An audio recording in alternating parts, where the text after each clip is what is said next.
मीरा और उसके पद, मीरा द्वारा रचित ये पद।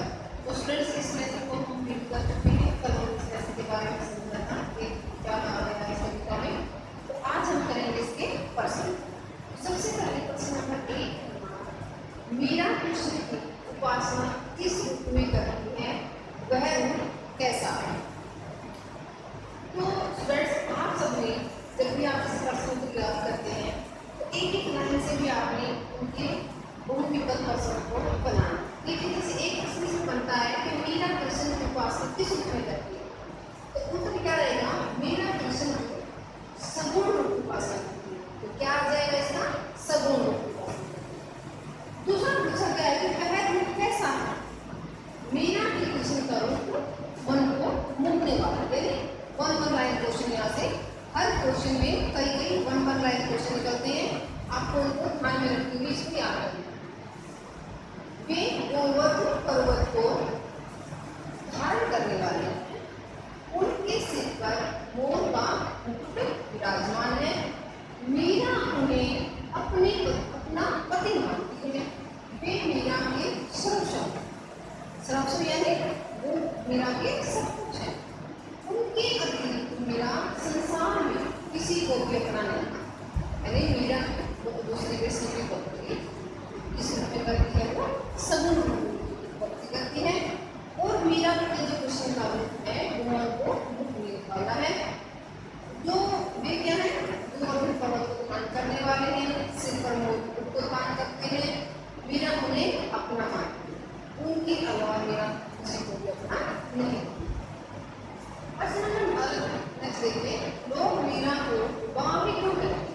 हमने जब कविता को किया था उसमें भी बताया था कि जो मीरा है वो किसी की परवाह नहीं करते थे, सिर्फ अपने के लिए रहते थे।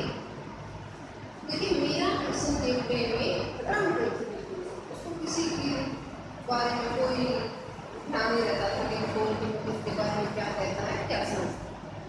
विवाहता होते हुए वह पाँव में धूप आने पर कृष्ण के समक्ष नाचती।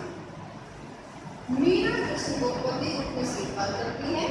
मीरा को अपने खुद की महिलाना और लोगों की कोई परवाह नहीं। वह लोक लाज की चिंता छोड़कर संतों के पास बैठती है। इसी कारण को भावी करती है।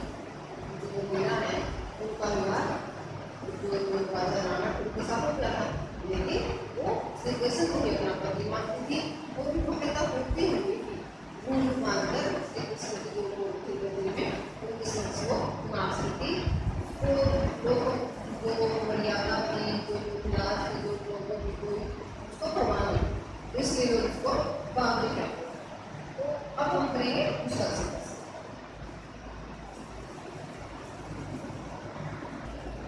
प्रश्न नंबर 2 है हमारा, भाव और शिल्प सौंदर्य स्पष्ट कीजिए। भाव यानी जैसे आज से स्पष्ट होता है, भाव बताना इसका क्या अर्थ है, और शिल्प सौंदर्य होता है कि काव्य सौंदर्य होता है, उसी को शिल्प सौंदर्य बोलते हैं। नंबर के पंक्तियाँ देखिए, अंशुमन जल सींची सींची प्रेम बेली बोई, अब तय बेली फैली गई आनंद फल हुई। तो इसका पहले भाव सौंदर्य स्पष्ट करेंगे। देखिए, मीरा ने अपने आंसुओं के जल से सींच सींच कर श्री कृष्ण की प्रेम रूपी बेल को बड़ा किया।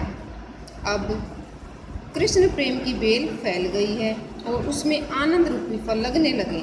अर्थात मीरा का कहना है कि उन्होंने समाज द्वारा दिए गए समस्त कष्टों को सहन कर आंसू बहा बहा कर कृष्ण के प्रति अनन्य प्रेम बनाए रखा। अब तो मीरा पूर्ण रूप से कृष्ण प्रेम में लीन हो गई है। अब कृष्ण भक्ति में ही उन्हें आनंद की प्राप्ति होती है। अब देखिए इसका शिल्प सौंदर्य यानी काव्य सौंदर्य। नंबर 1 देखिए, सींची सींची, जो यहाँ पर लिखा है सींची सींची में पुनरुक्ति प्रकाश अलंकार की सुंदर छटा, क्योंकि आप पहले पढ़ चुके हैं अलंकारों के बारे में। जहाँ पर एक शब्द की बार बार आवृत्ति होती है वहाँ पर पुनरुक्ति प्रकाश अलंकार होता है। प्रेम बेली और आनंद फल में रूपक अलंकार है, क्योंकि यहाँ पर इनके समानता प्रकट की गई रूप के अनुसार। तुकांत छंद ने लयात्मकता की सृष्टि की। ये छंद होते हैं कविताओं में तुकांत यानी तुकों के साथ ये कविता कही गई। राजस्थानी शब्दावली का अधिकता से प्रयोग किया गया है। राजस्थानी शब्द मिश्रित भाषा का प्रयोग, क्योंकि आप सभी जानते हैं मीरा थी जो वो राजस्थानी की थी और राजस्थानी शब्दों का शब्दावली का यहाँ पर प्रयोग किया गया। संगीतात्मकता का गुण विद्यमान, क्योंकि जो मीरा के पद हैं वो संगीतात्मकता में यानी को गेय हैं, उनको गाया गया है। उसके बाद ख देखिए, दूध की मथनियाँ बड़े प्रेम से बिलोई, दधी मथी घृत काढ़ी लियो, डारी दही झूठी। तो सबसे पहले इसका भाव सौंदर्य स्पष्ट करेंगे। मीरा का मानना है कि उन्होंने कृष्ण प्रेम रूपी दूध को अनन्य प्रेम की मथनी से बड़े यत्न पूर्वक बिलोया। मीरा ने दही घी जैसे तत्वों को निकाल लिया है पर छाछ को छोड़ दिया। अर्थात यहाँ पर तुलना की गई है भाई, जैसे अर्थात मीरा का अभिप्राय है कि उसने संसार में आकर अपने प्रेम से कृष्ण रूपी सार्थक को प्राप्त कर लिया, परंतु स्वार्थी संसार जैसे सारहीन तत्वों को उसने त्याग दिया है। मीरा पूर्ण रूप से कृष्ण प्रेम में लीन हो चुकी है। अब इसका काव्य सौंदर्य यानी कि शिल्प सौंदर्य देखिए। अनुप्रास एवं रूपक अलंकार का प्राधान्य कैसे, देखिए यहाँ पर जो दूध की मथनियाँ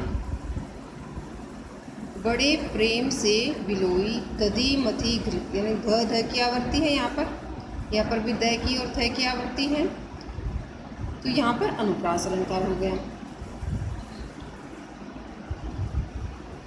शांति रस का यानी शांत रस का प्रयोग, जब भी कोई भक्ति भाव से पूर्ण कोई पद होते हैं, कोई पंक्तियाँ होती हैं, वहाँ पर हमेशा शांत रस होता है। प्रसाद गुण विद्यमान है, पद में संगीतात्मकता विद्यमान है। ये दो सभी जगह पर ही रहेगा, क्योंकि एक ही संगीतात्मकता ही होती है इसमें। राजस्थानी मिश्रित भाषा का प्रयोग है, जैसे मैंने यहाँ पर ही बताया आपको, क्योंकि जो मीरा थी वो राजस्थान की रहने वाली थी और वहाँ पर वो रहती थी, तो वहाँ की जो भाषा थी राजस्थानी मिश्रित भाषा का इसमें प्रयोग किया गया है। प्रश्न नंबर 4, विष का प्याला राणा भेजा, पीवत मीरा हासी, इसमें क्या व्यंग्य छिपा है। मीरा का कृष्ण के प्रति प्रेम देखकर राणा द्वारा विष का प्याला भेजा गया था। मीरा तो कृष्ण के प्रेम में लीन होकर निर्भय हो गई है। उन्होंने हंसते हंसते राजा द्वारा भेजा गया विष का प्याला भी पी लिया। मीरा की हंसी में नीत व्यंग्य यह है कि संसार की मोह माया से ग्रसित स्वार्थी लोग कृष्ण प्रेम को नहीं जानते। वे मानते हैं कि शरीर की मृत्यु से अमर प्रेम समाप्त हो जाएगा, जबकि वह अविनाशी कृष्ण तो निडर रहकर प्रेम करने वालों को तो सहज ही प्राप्त हो जाता है। उसके बाद प्रश्न नंबर 5 है, मीरा जगत को देखकर रोती क्यों है। मीरा जगत के स्वार्थी स्वरूप को देखकर रो पड़ती है। मीरा कृष्ण के प्रति अनन्य प्रेम रखती है।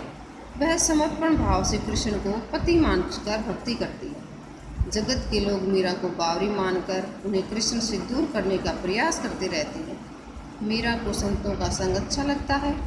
वे कृष्ण भक्ति में लीन रहना चाहती हैं, पर संसार के लोग उन्हें कुलनाशिनी कहकर यातनाएं देते हैं। इसी कारण मीरा जगत को देखकर रोती है, परंतु कृष्ण भक्ति में प्रेम आनंद का अनुभव करती है।